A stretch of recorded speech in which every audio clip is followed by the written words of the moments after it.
You know the rhyme. Lizzie Borden took an axe, but do you know the house? This modest Victorian in Fall River, Massachusetts is the real 1892 crime scene of a gruesome double homicide that drew national headlines and ended with an acquittal that stunned the country.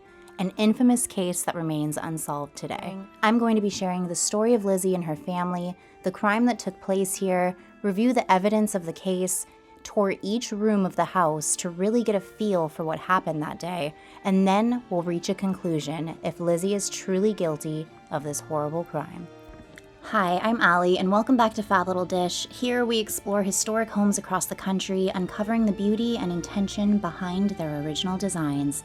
My goal is to spotlight these incredible homes so we can learn from their stories, find inspiration in their craftsmanship, and preserve their legacy. Make sure to hit subscribe so you don't miss out on a single house tour coming your way. I have so many planned that I cannot wait to share. And don't forget to hit thumbs up so that this video can be recommended to other historic home like-minded lovers. Let's jump into Fall River, Massachusetts. Lizzie was the youngest of 3 daughters born to Sarah and Andrew Borden. One sister died in 1858, followed by their mother in 1862. 3 years later, Andrew remarried to Abby. Lizzie Borden was very much involved in her church, engaged in charitable work, and even taught Sunday school. Her father, a successful businessman, was reported to be extremely frugal and rather a rigid man. By living on 2nd Street in the business district, the Bordens were living below their means, and this caused a great rift in the family. Lizzie and her older sister Emma were always at odds with their father and stepmother, mostly over financial matters. In 1887, family tensions came to a head when Andrew bought a house for Abby's younger sister to save her from eviction. Emma and Lizzie resented this generosity towards their stepmother's family because it made them fear that if their father were to die before Abby, she would inherit their fortune, leaving Lizzie and Emma with nothing. Welcome to the House of Borden, where once upon a time, Lizzie Borden took an axe, gave her mother 40 whacks. When she saw what she had done, she gave her father 41. Andrew Borden now is dead. Lizzie hit him in the head. Up in heaven he will sing, and from the gallows she will swing. And almost none of it happened that way. Come in, we'll talk about what did. Come right into the sitting room. Stepping through the home, you can feel that this wasn't a happy place. There is an uncomfortable air in the house as soon as you step in. Being such a small home and on a tour with others, I did need to move quickly through each space, but at least you can get a feel for the place where these infamous murders occurred. This is the sitting room in the Borden home and where Andrew Borden was hacked to death. They do have a dummy here laying on the couch to show where Andrew was at the time when he was murdered. Thursday, August 4th, 1892 is pretty much like any other day in the Borden household, except that Emma is out of town and the Bordens have an overnight guest, John Morse, the brother of Andrew's first wife. He eats breakfast with Andrew and Abby and leaves the house around 8:45 to visit other relatives. Andrew soon heads out himself to attend business, but he returns earlier than usual to take a nap shortly before 11 a.m. At around 11:10 a.m., the Borden family servant Bridget Sullivan is resting in her attic room when she suddenly hears Lizzie call out to her from downstairs that her father has been killed. She runs downstairs and sees his bloody body lying on the sitting room sofa.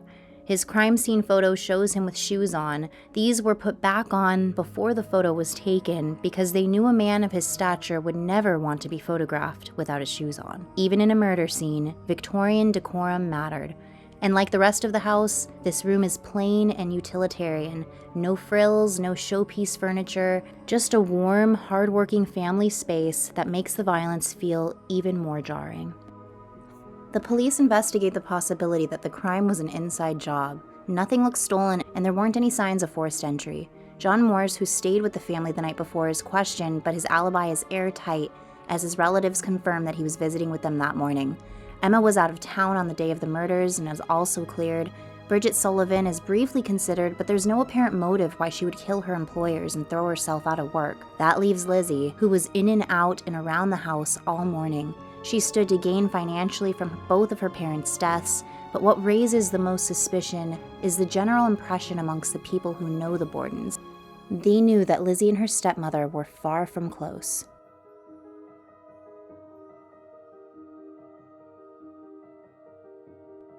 This was the Bordens' everyday family dining room, and on the morning of the murders, this is where Lizzie refused to eat with the family.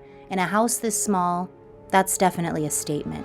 This room later becomes part of the investigation. After the bodies were found, the medical examiner did the initial autopsies here, right on the table in the dining room. Today, this space holds media articles and pieces of memorabilia referencing the infamous case and associated paranormal occurrences that have also helped make this home very famous. This is the formal parlor, the prettiest room in the house, I must say, but still very restrained for the time. This is where parlor visits would occur and also where Lizzie received the news that she was the prime suspect in the murder case. This is an even greater shock to the city of Fall River than the murders themselves. To their Victorian minds, it's almost inconceivable that a woman could commit such a brutal crime. It's also just so unladylike. And surprisingly, many in Fall River society rise to Lizzie's defense. You'll see family photos throughout, images of the main players in the case, and even a little reference to the poison Lizzie apparently tried to buy the day before the murders. A local druggist named Eli Bentz reported that Lizzie entered his shop the day before the murders and asked to buy 10 cents worth of prussic acid, a deadly poison to clean a seal's skin cape, or so she said. He refused to sell it to her without a prescription. The decor in here is practical and modest, simple window treatments, a few framed portraits, and a tidy mantel. It's softer than the sitting room. This is where the family entertained politely and where music filled the house.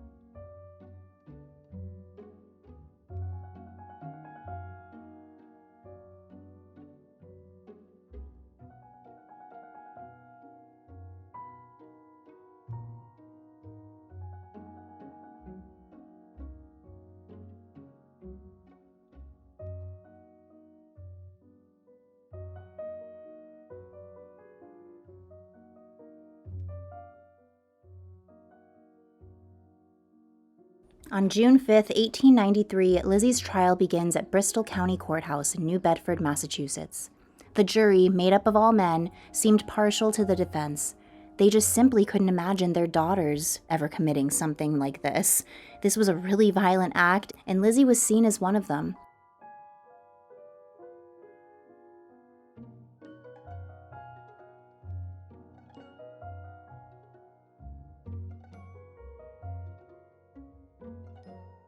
When officers reached the top of the stairs, they could already see Abby's feet beyond the bed. She was face down on the floor between the bed and the dresser, about 3 feet of clearance, struck roughly 19 times. The scene looks like she was making the guest bed and turned to face someone, then fell forward, where she was hit again. It's not like someone can just sneak up on you here either. You feel how close everything is. The light from the window, the narrow gap, the dresser's edge, which is why myself and many others feel that she knew her attacker because she turned to face them before the final blows. Design-wise, this room is very late Victorian modest. Small-scale floral wallpaper, dark-stained wood trim, and simple functional furniture. This has all been recreated to look when the Bordens lived here themselves. Very middle-class 1890s. It feels tidy and utilitarian, which somehow makes the scene feel even heavier. Mrs. Borden was just doing an everyday task before her life was taken away, and you can feel almost something being robbed of someone in this room. There is a sad energy in here, and I feel like when something horrific happens somewhere, that energy stays.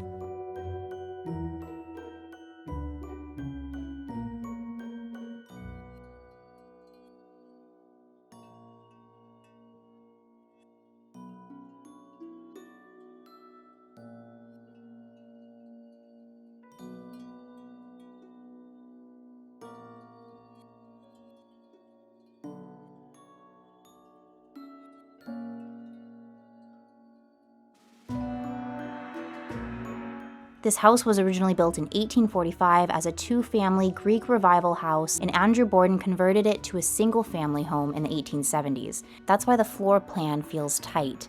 The house is narrow, just about 20 feet wide, and it has a very odd layout where each room opens into the next. There isn't a hallway separating the bedrooms, leaving no privacy or comfort for anyone living there. There isn't any gas or indoor plumbing, so the Bordens must make do with cold running water and a chamber pot in the basement. Lizzie Borden's bedroom sits in a little two-room suite upstairs that she shared with her sister Emma.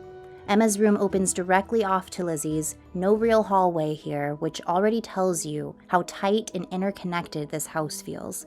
Today, each room is set up for the guests that stay here, so you can imagine how compact the original setup must have been without the modern comforts and the furniture that we're seeing here now. Remember, when the Bordens lived here, there was no indoor plumbing. They relied on chamber pots in the basement, which adds to the picture of day-to-day life in this very modest, very close quarters house. Emma's space feels like a modest dressing room compared to Lizzie's larger bedroom. It's compact, practical, and absolutely secondary to Lizzie's larger chamber. I think it does say something, though, about Lizzie that she got the bigger bedroom, even though she was the younger sister. I feel like Lizzie was used to getting what she wanted.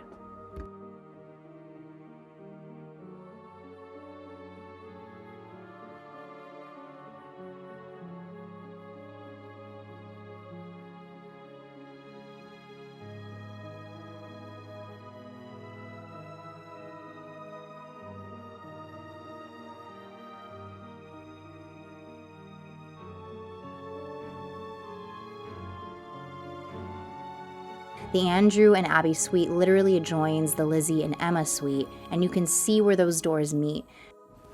And this is Abby's dressing room that has been converted into a smaller bedroom adjoining Andrew and Abby's master bedroom.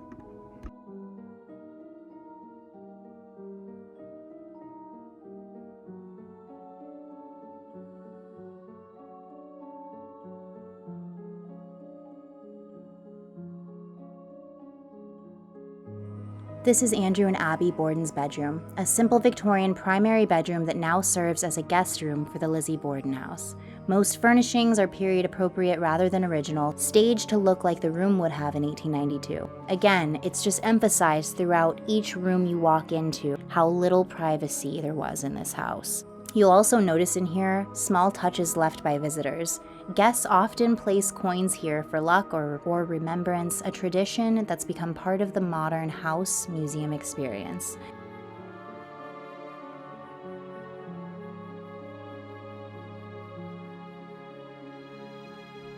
Upstairs in the attic is the maid's room, Bridget Sullivan's small practical space.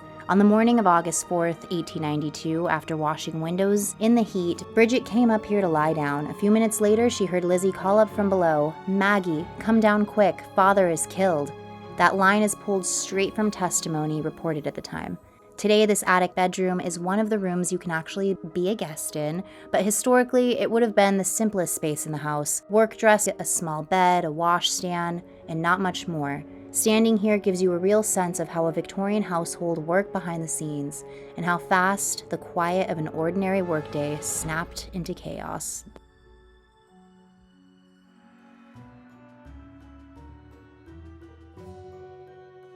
These two upstairs rooms are set up for overnight guests today, but in the Borden years, they were simply secondary bedrooms and storage spaces. The one directly above the guest room, where Abby was found, has a chill to it. You can feel it the minute you step in. People leave little toys here for the children that are said to haunt this space, a legend tied to two kids who reportedly drowned in a nearby well long before the Bordens moved in. Whether or not you believe the stories, the offerings are real and a little eerie on this quiet walkthrough.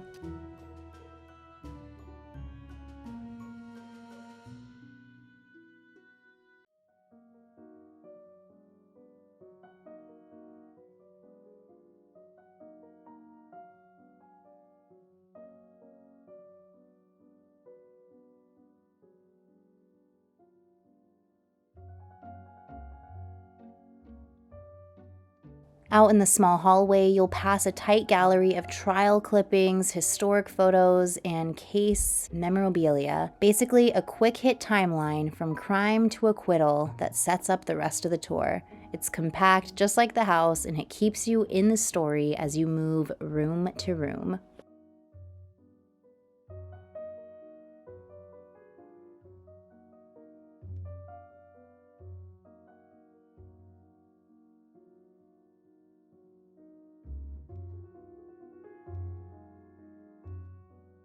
Alice Russell, Lizzie's close friend, testifies that she recalls seeing Lizzie burn a dress at the kitchen stove just 3 days after the murders. Was Lizzie destroying evidence?